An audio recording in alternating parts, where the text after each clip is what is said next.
Hey guys, what's up? BrokenTumblers here, and this will be the first of a few Skyrim guides I do.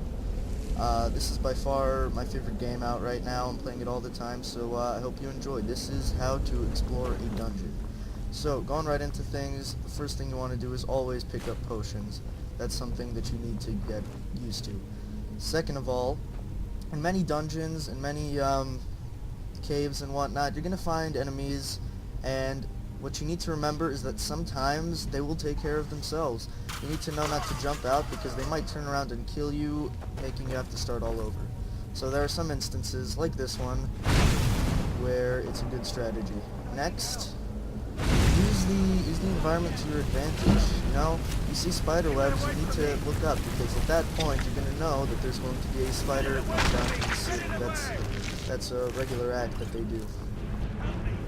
Alright, next, I wanna emphasize this part. This is a sort of preparation guide for Draugr control. If you look over there, I think around this bend here, you're gonna see some Draugrs. Here, we're gonna identify Draugrs now. You can identify a Draugr from a regular skeleton by seeing if he has armor. If he has armor on, first of all, that's a telltale sign. If it has a sword or an axe next to him, all the more. Skeletons themselves in the crypt you see above this one, they won't come up and fight you. And as you can see, as soon as I engaged it, it got up and it was about to attack me. We only spotted 2 out of the 3 Draugrs in this room right off the bat, but it's still a very big help, a very big aid to be able to spot these without worrying that, you know, you're just wasting magicka. Next, traps. This is a trap that you won't find too often, but it's a good example because it uses a pressure plate. When you press that pressure plate, the wall will fly forward and smack your face. It will do a lot of damage. It might even kill you. Touching it won't do anything, but the momentum, the forward momentum that you get hit with when you hit that pressure plate will knock you off your feet. So, you know, first of all, the first thing you can do if it's a one-time trap, you can test the pressure plate. It's not going to work so well in this situation because the wall might, knock something out of the way. But again, if it's not something that directly interacts with the pressure plate that you're standing on, then you might be able to move this axe, for example, and put it on top, maybe stop it from activating again. So if you want to see what it does, first of all, you might want to save and then test it out like that. And you could have seen how much damage that does. Here's another Draugr. Now, certain Draugrs, like the rest of this Draugr, won't engage you immediately, meaning that it's up to you to engage them or not, but generally, they will be a little bit tougher to beat and may sometimes have extra loot. You can look at the other ones, at the other skeletons, and you can tell that they're not. Draugrs within linen wraps, are a telltale sign that they are not going to engage you. Now, oil. You're going to find these in a lot of sort of man-made dungeons where you see lots of bandits and whatnot, or where people used to live, like Draugr camps.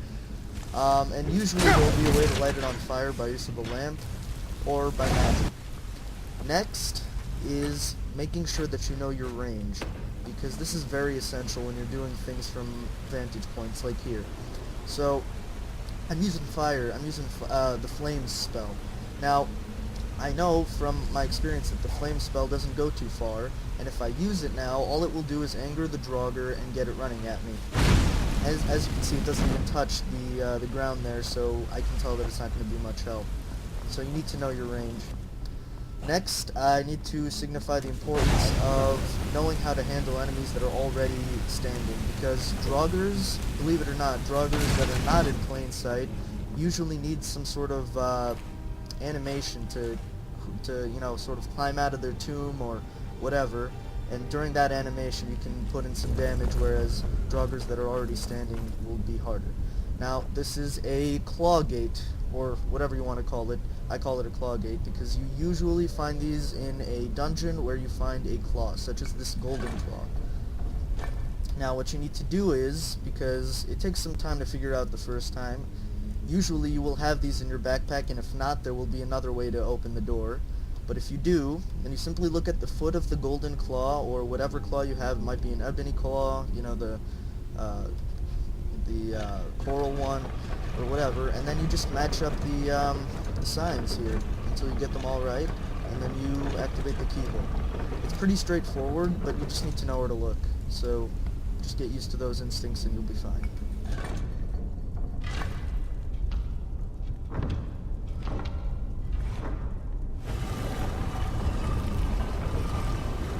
See?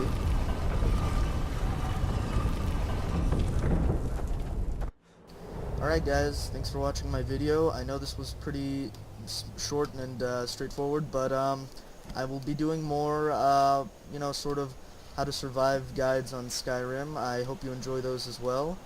And to end, I will simply point out one more obvious fact as a bonus.